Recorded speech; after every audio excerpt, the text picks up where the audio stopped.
Hi everyone, we're the members of Group Gainsborough. Welcome to our podcast on topic number 9. My name is Chastity Westry.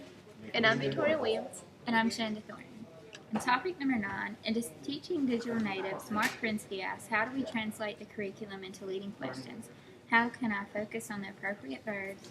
How do I choose the appropriate nouns or tools for students to use? Why is this necessary and appropriate to do? Were y'all aware that you could translate your curriculum into leading questions? I wasn't. No, I'm not familiar with that. Well, I wasn't either, but I figured as a future educator, I needed to know things like that. After reading the book Digital Natives, he brought to my attention something called guiding questions. You ever heard of it? Mm-hmm.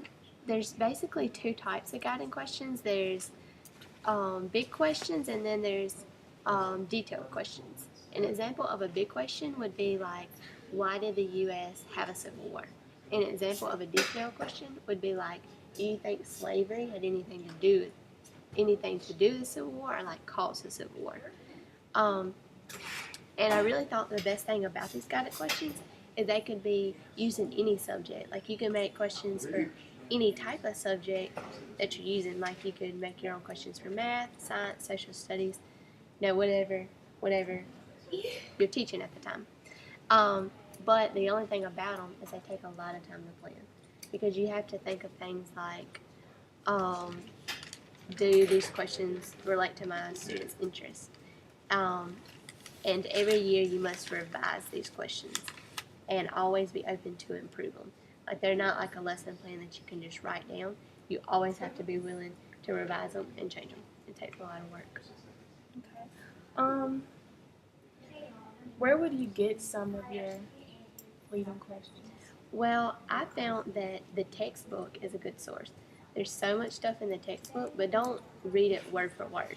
Like take the information in the textbook and make questions out of the material that's in the textbook. And also, your students' homework. If you ask them questions about their homework, then it not only makes a guided question, but it also helps them look back on their homework.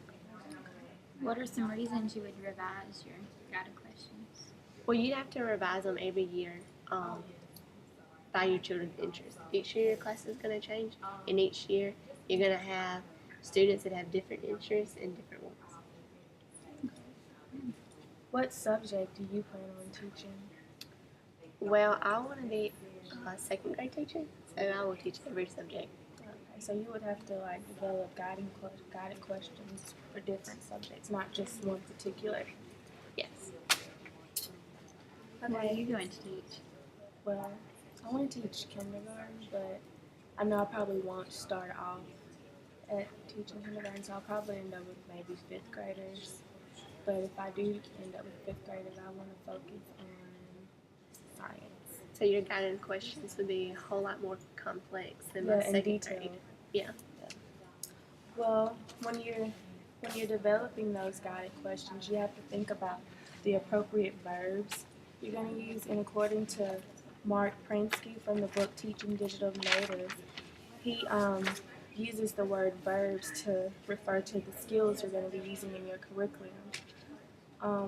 Just like understanding the questions that are being asked and the students have to answer, the teachers and the students have to understand the skills that are being taught and have to learn in order to answer those questions. So that's important too, to go along with your guided questions. Well, what are some basic verbs that I could use in my classroom? There's a whole list of verbs actually in the book Teaching Digital Natives on table 2.1 on page 48. They have a table with different verbs on researching and managing information, verbs for thinking effectively, and verbs for communicating and presenting.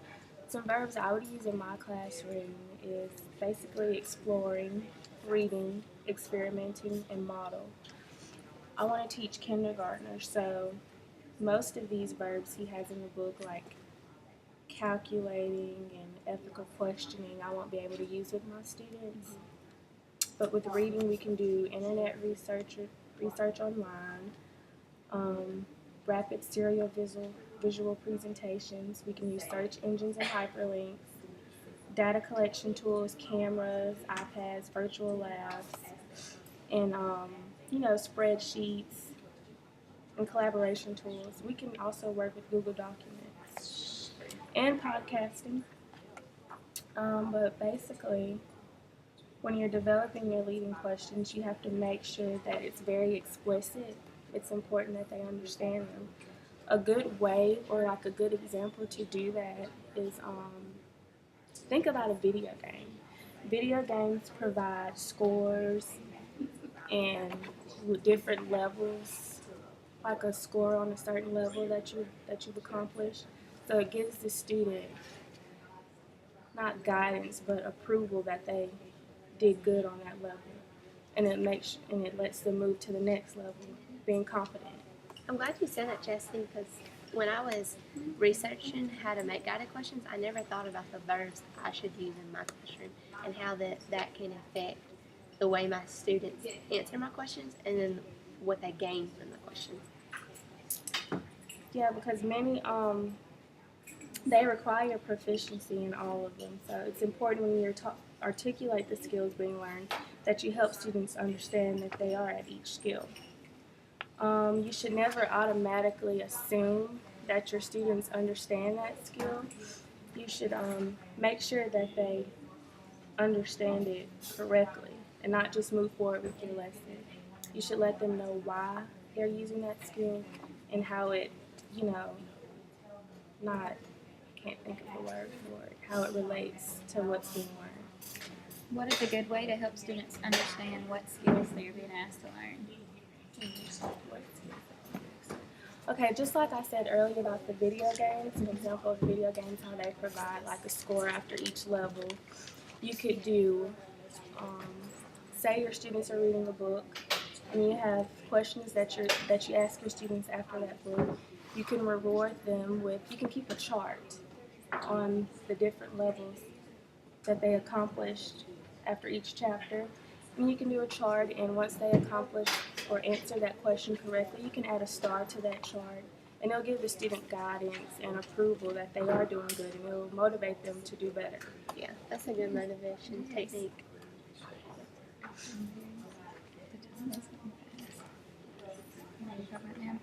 And nouns, do y'all know what nouns are? I would think of them as a person, place, or thing. I was too, and I was like, nouns.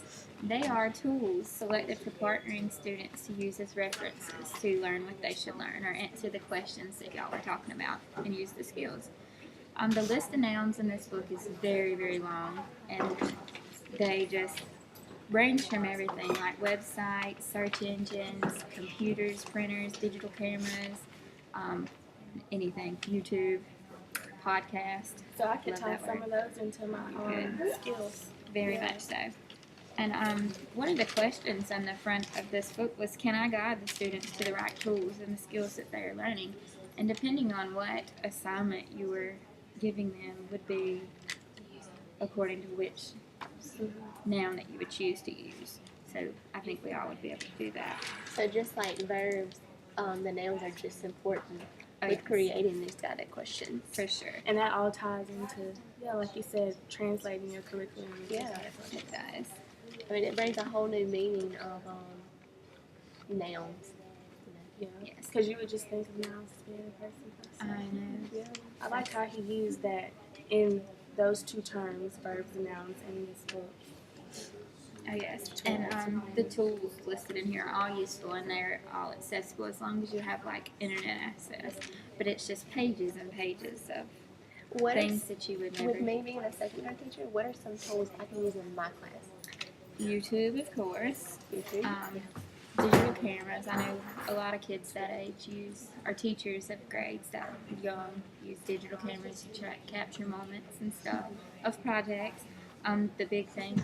You said something about Big Think questions. There's Yeah. an actual website called bigthink.com Yeah, that would be creates the- and posts short videos. And there's a brainstorming tool that would be good for that. There's just tons and tons, and I think you could just about use them with any grade level, change it to. What are some nouns you would use with your students? Depending on what thing, I know I would use YouTube. Can't even talk. There's one contest and competitions. I like kids to be competitive and want to make better grades than others and things like that. Digital cameras, iPads, everything like that. Yeah, those kind of nouns will help students. Like, it'll motivate them. It'll want them to learn. It'll keep them engaged. So I think the what you said, the competition. Yes. I think that would be a good noun to use in my classroom. I think this book is a very good resource. It was, and we for use, improving my classroom. yes, I That'll think be we very use it. helpful. I will be sure to keep this and use it in the To future. keep it in mind. And we use all these tools to create in as many ways for as many learning purposes as possible. And that's what today's students want to do. That was the last subject, or last sentence on my page, and I thought that was a really good sentence to end with. Because students do want to create new things and use all the new technology, and these are a bunch of ways to use it. And these skills all tie into what they will be able to use in the future. Right. Like these skills and nouns, these verbs will help them, will develop them into lifelong learners and thinkers. All right. Thank you. Thank you.